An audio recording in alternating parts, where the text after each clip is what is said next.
Hello बच्चों, good morning. आज का हमारा टॉपिक है ब्लड प्रेशर, रक्तचाप, या इसको हम रक्तदाब के नाम से भी जानते हैं। रक्तदाब होता क्यों है, रक्तदाब है क्या, इसके बारे में हम यहाँ पे जानेंगे। देखिए, रक्तदाब या ब्लड प्रेशर देखिए क्या होता है। रक्त के द्वारा रक्त वाहिनियों या धमनियों पर डाला गया दाब रक्तचाप कहलाता है, ब्लड प्रेशर कहलाता है। ये जैसे कि मैंने आपके यहाँ पर डायग्राम बनाया है, एक ये रक्त वाहिनी का डायग्राम है, जो इसके अंदर बहने वाला जो रक्त है उसके द्वारा धमनी की भित्तियों पर या इस वाहिनी की भित्तियों पर जो डाला गया प्रेशर है वही इसका रक्तदाब कहलाता है। क्या कहलाता है इसका? रक्तदाब। रक्तदाब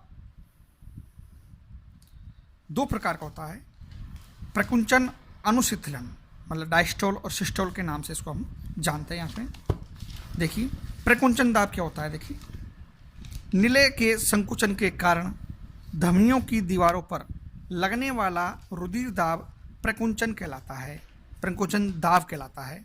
प्रकुंचन दाब का मान या इसका माप होता है वो 120 mmHg होता है इसका। अनुशीतलन क्या दाब होता है? अनुशीतलन, या इसको डायस्टोल कहते हैं इसको। नीले के अनुशीतलन के दौरान धमनियों की दीवारों पर लगने वाला रुधिर दाब अनुशीतलन दाब कहलाता है।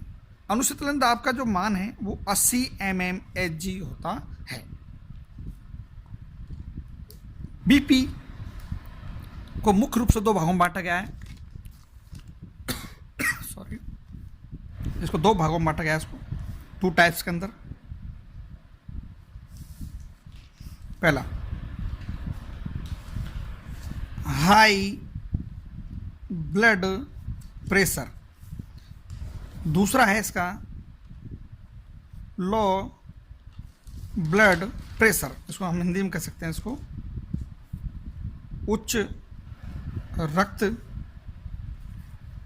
चाप और निम्न रक्तचाप। हम इसको यहाँ पे इस तरह समझेंगे।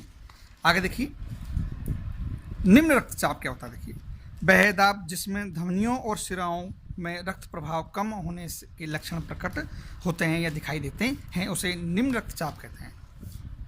प्रभाव क्या है इसका?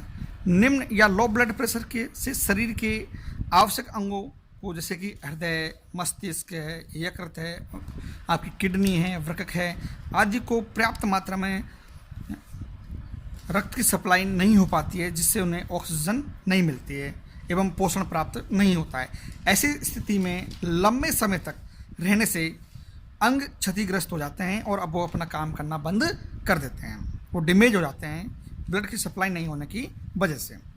दूसरा, इसमें हमने बात की यहाँ पे आपसे हाई ब्लड प्रेशर, उच्च रक्तदाब की बात करते हैं यहाँ पे। अब देखिए, उच्च रक्तचाप नीले संकुचन के दौरान तथा अनुशीतलन के दौरान यदि रक्तदाब 120 mmHg से 80 mmHg से अधिक होता है, तब ऐसा रक्तदाब या चाप उच्च रक्तचाप कहलाता है। उच्च, हाई, मतलब एक सामान्य रूप में मैं आपसे कहूँ कि जब रक्त का दाब रक्त वाहिनियों में या रक्त धमनियों में 120/80 mmHg से ज़्यादा होता है या अधिक होता है, तब उसे हम हाई ब्लड प्रेशर कहते हैं।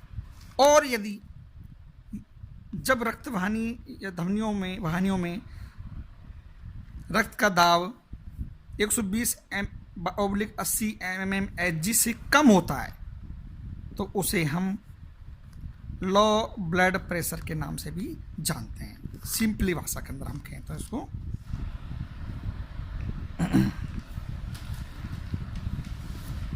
उच्च रक्तचाप निलय संकुचन के दौरान तथा अनुशीतलन के दौरान यदि रक्तचाप का मान 120 mmHg या 80 mmHg से अधिक होता है, तब ऐसा रक्तचाप उच्च रक्तचाप कहलाता है। देखिए क्या होता है, एक सामान्य स्वस्थ व्यक्ति का रक्तचाप 120 mmHg ऑब्लिक 80 mmHg होता है। अगर हम इसके स्टैंडर्ड वैल्यू की बात करें तो इसका जो सामान्य एक व्यक्ति के अंदर इसका जो मान है वो 20/80 mmHg के आसपास होता है सामान्य। ये स्टैंडर्ड, ये इसको सामान्य मान कहा गया है, इसको रक्तचाप का सामान्य मान है, जनरल वैल्यू है ये, स्टैंडर्ड।